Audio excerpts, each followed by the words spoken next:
Marisa, thank you so much for bringing this video. Grazie Marisa di averci portato questo video. Thank you. I'd like to know. It's very emotional. Yeah. And reading this book of yours, Al lavoro con Franca Rame and Dario Fo, is a testimony of their theater making process, in particularly how they use improvisation techniques. I had a very close relationship with Franca Rame, and I talked directly about it in the book that you quote, as well as in many other writings of mine. In my opinion, the improvisation to which Dario Fo and Franca Rame were very much engaged on stage and in daily life was fundamental. Furthermore, we have to say that they made their texts absolutely in common. I have witnessed many times Franca's qualities as a theater writer, and also for such a reason she is known as a great actress.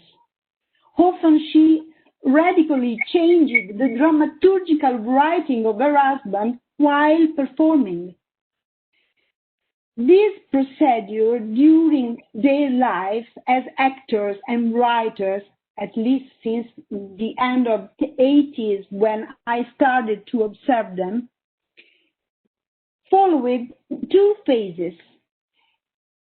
In a first phase, Franca's cuts on stage were in a sense hidden from the audience. In a second, later phase, the text adjustments were represented in meta-theatrical forms on the stage itself. Dario called her the third eye because of her extraordinary ability to observe the reactions of the audience. For example, just moving a foot, she was able to communicate also to the other actors the acting choices she made directly on stage. So I think that the project or this PhD is dedicated to comparative studies about Franca Rame's figure and work.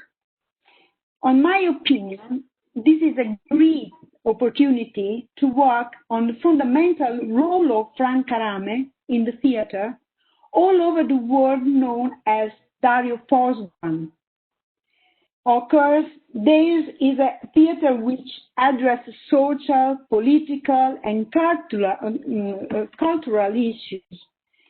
Indeed, now we can observe it with an international look at languages of art, taking inspiration from the working methodology which they shared. Our collaboration also can offer the possibility of comparison with the thousand aspects of Franca's life: the woman, the actress, the citizen, the activist, the playwright, and so on. You know how Fo Rame's work have always been requested abroad. The reason is the following one. It's a theater that deals with social issues and problems of a certain severity. See the last censorship in Turkey. Dario did in time to glimpse. This is still a sign of the incidence and effectiveness of their theater and confirmation that their language reaches over every geographical boundary and beyond. I think there is a huge potential, Marisa. Sorry to interrupt because I can see the time is running out.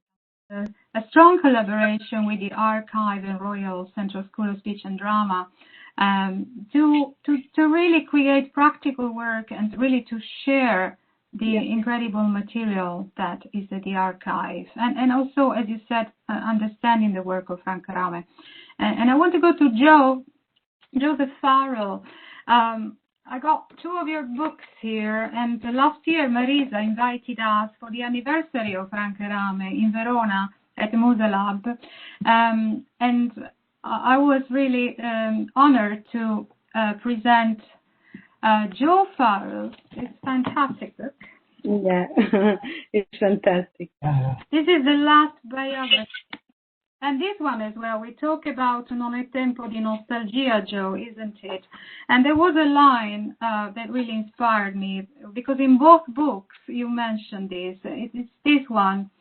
Franca said, I bear no rancor towards Dario, because at the basis of everything there is my biggest failing, that of having no ambition. It's not that Dario ever thought, Franca will provide me with ideas and I will look smart. No, that never crossed his mind. If I hadn't been his wife, if I'd been somebody else, he would of necessity have had to put my name too as author. And she said, the problem is I'm the wife, and the wife sometimes is a piece of domestic furniture. Se non fossi stata sua moglie, se fossi stata un'altra, avrebbe dovuto per forza di cose mettere anche il mio nome come autrice. Il guaio è che sono la moglie, e la moglie talvolta è un mobile di casa, un quadro alla parete, qualcosa che ti sta vicino ma che non vedi più. Joe, what was your relationship with Franca? What do you think was her role in the theater making process? Because you know her, you know them so well, so tell us. Yeah, I got to know them well. The difficulty you are going to have, Filomena, is that to be disentangling the two of them in terms of the writing is not just difficult. I think it's actually impossible. I think they had a relationship, professional, personal as well, but professional, which is possibly without precedent in the history of theatre. If you go back to Commedia dell'arte, then there was Isabella Andreini, but that was a long time ago. The further difficulty is that the two of them were not altogether trustworthy in what they said. They didn't contradict each other, but they would contradict themselves. I mean, Dario, one case, boasted that he was a complete liar, but he said that the things that you think are lies are the truth. The things that you think are the truth are lies. Now that applies to both of them if you take some of them.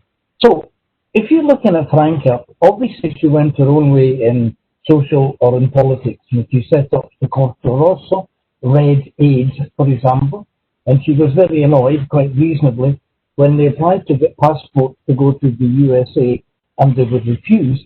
But they were refused because of Dario's activity with Red Aid, which really was not very much. That was her particular activity. So she went her own way as that. As an actor, we used to say actress, but I mean, as an actor, then I think she did have an enormous influence on him and on the theatre, because she represented Italian theatre. She represented the Italian tradition of theatre, with a family, as we said, as Jacopo was saying, which went back several generations and whose style of theatre could be traced back to Commedia dell'arte. Remember, Dario was a newcomer. He had no tradition in theatre. He became an actor and a writer out of the sheer exuberance of his personality and this mysterious word, talent. So he learned a lot from her about that. Now, she continually said that she was overwhelmed by this great genius who was Dario Fo. And it's at this point then they tell entirely different stories about, and he contradicted all that he said when he was giving the funeral oration after the death of Franca, when he said that he had systematically underestimated, or rather had downplayed, maybe because of jealousy, he said. On the other hand, there were other times I advanced a theory that the plays would begin as Dario's and would end up as Franca's. But Franca wouldn't agree with that. She said, no, Dario is the writer, Dario is the great genius, and so on. In point of fact, Dario might be forgotten already if it had not been for Franca. Because, first of all, she was the only critic whom he trusted, so he did listen to her. I mean, there's a story which she told me, and then Jacopo confirmed it, that when Dario, gave her one of the texts, and she was quite critical, and he lost his temper. Dario was quite young, and they sort of shook her a bit, and Jacopo was very worried. What's happening? But then he would actually come round and accept what she had been saying in most cases. And what she said to me was, and she was talking particularly about one of the elite one about drugs, that whereas if he gave a text to anybody else, they could say, wonderful, the most beautiful thing ever written in theatre since Shakespeare, since Brecht, and Emily, but she knew that she would have to perform it, and also that she had special experience which she brought to bear on this particular matter. So they collaborated in their own way. There were one or two pieces which she wrote, but even with the earliest pieces, feminist, and remember another difficulty is she would never call herself a feminist. She didn't like the word feminist. She spoke about les féministes, but there were other people. It was not the word that she would use to herself. She insisted that the socialist vision meant that both men and women were both of them exploited, and she was not particularly enthusiastic about emphasizing, in theory, the special exploitation of women. As a matter of fact, that is what comes out in the theatre. I think there was a contradiction between what she stated and what she actually produced in some sort of way. So that disentangling her contribution from Darius would be extremely difficult, because obviously they spoke, they discussed things. He did most of the writing, even with the one-act pieces.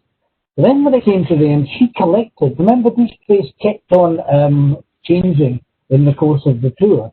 That, as we were saying earlier on, she was very responsive to the audience. So was he. But she was especially responsive to the audience. So there would be continual writing. When it got to the end of the run, he basically lost interest in the plays. He liked, a bit grandly, to compare himself to Shakespeare.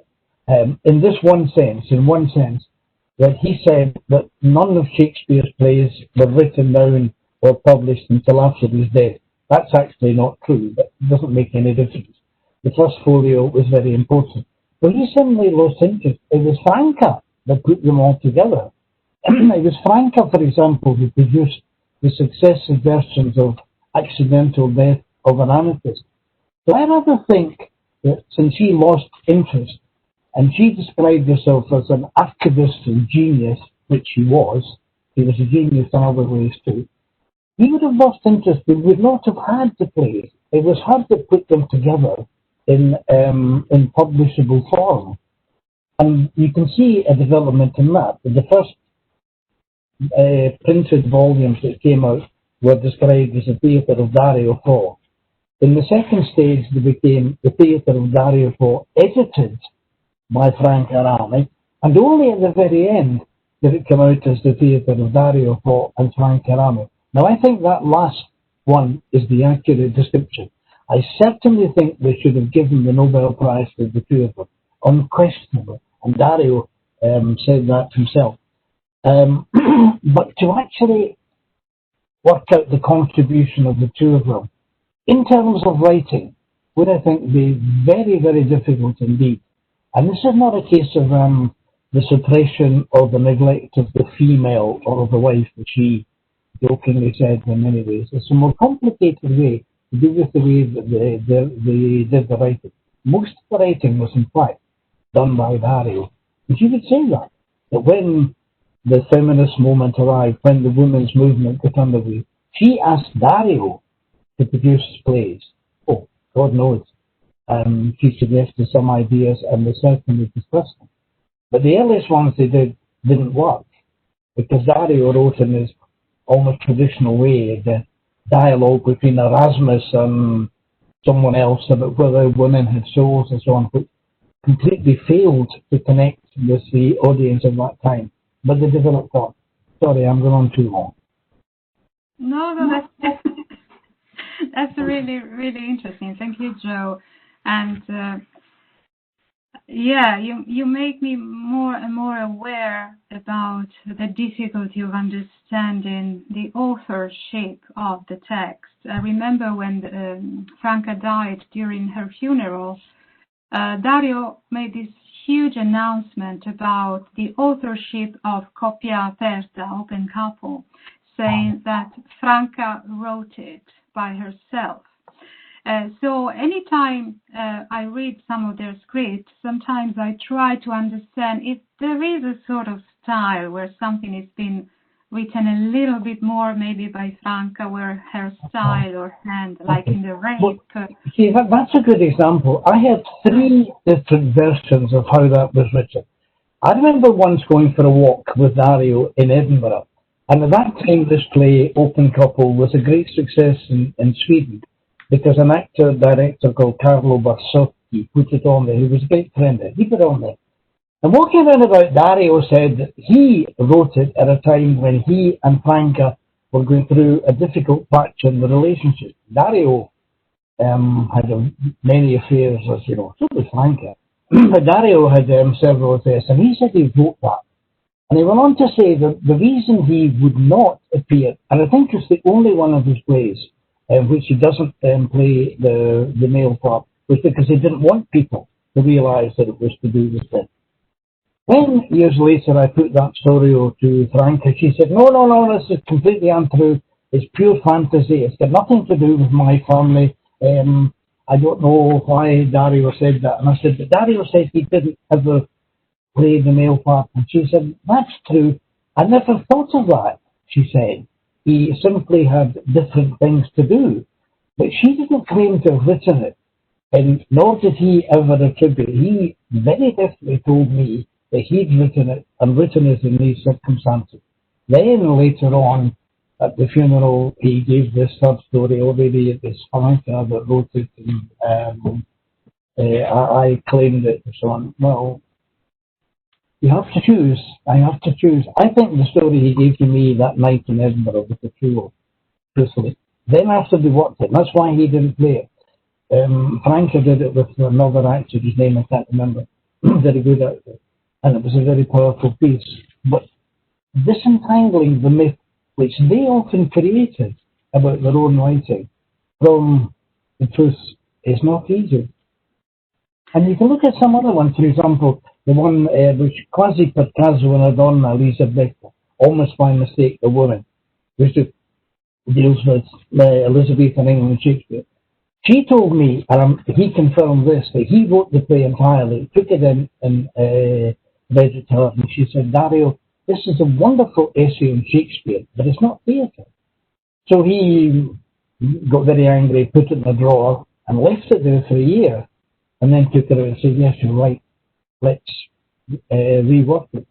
And she still said it was a very heavy part for her, which it was. He played the part of the Donatsa, in some drag parts in it, but she had then had that sort of influence, and I'm afraid in most cases, and I do not want to underestimate her, I admired her, I really liked Franca a lot, I admired her very, very much.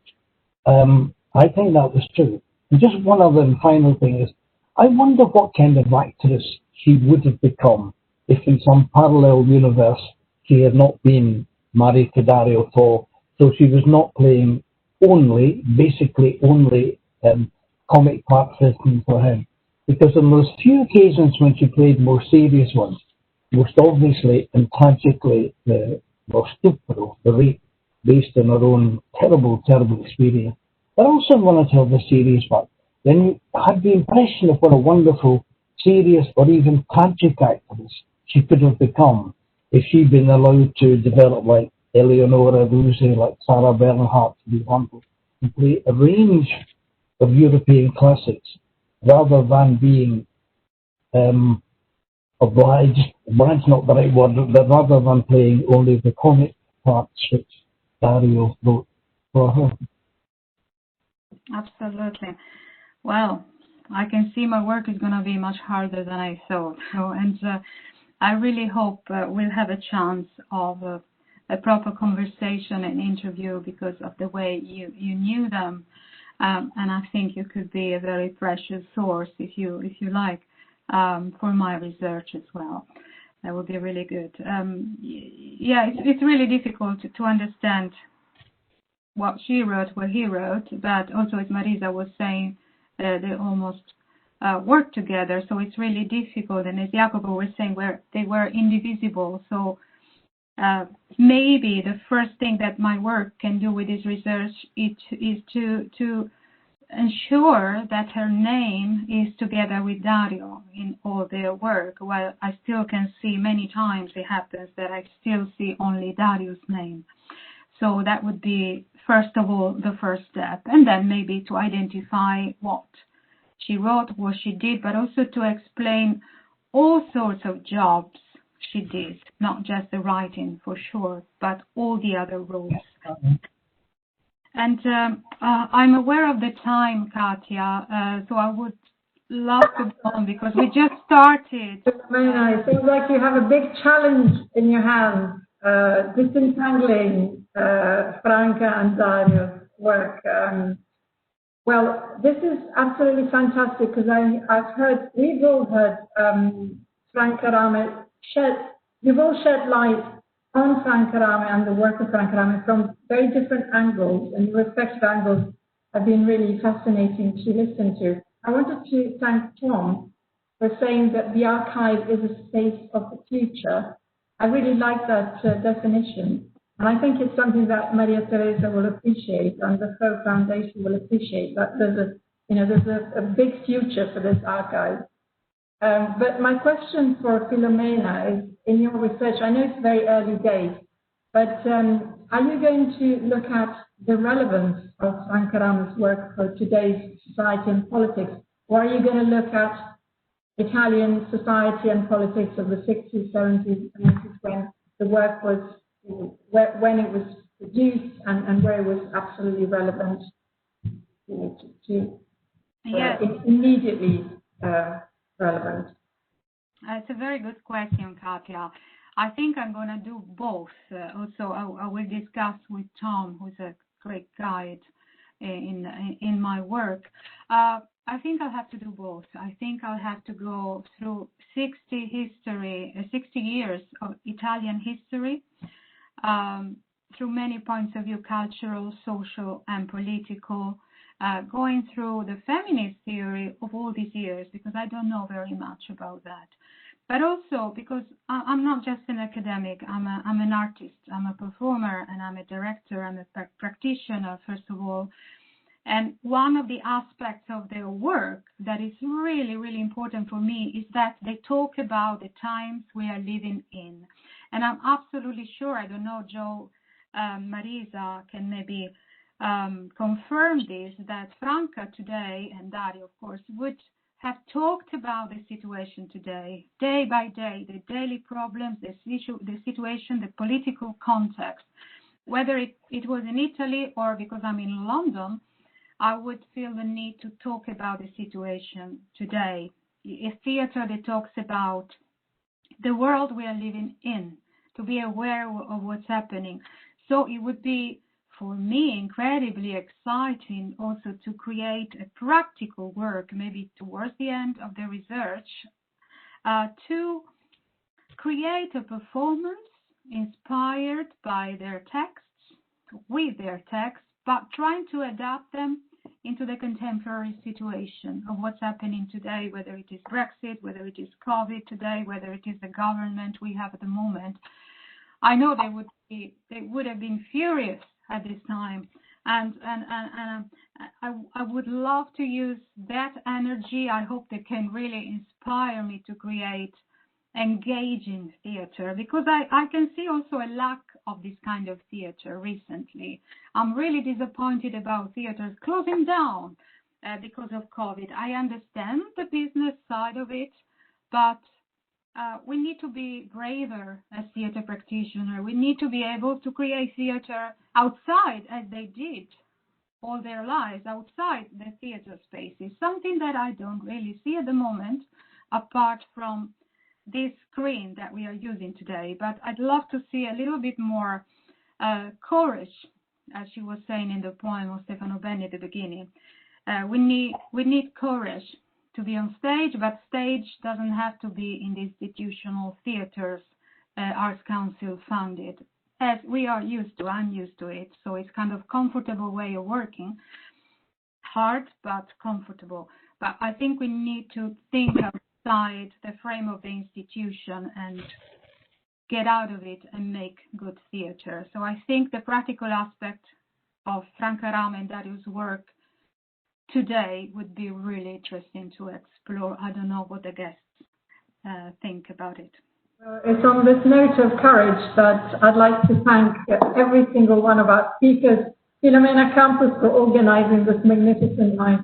Tom Cornford is your supervisor, and you have a lot to discuss in the next few years. Maria Teresa Pizza, good luck with the archive. And Joe, wonderful Joe, we'll meet again very soon to discuss theatre and many Dryden, dueling, and many more things.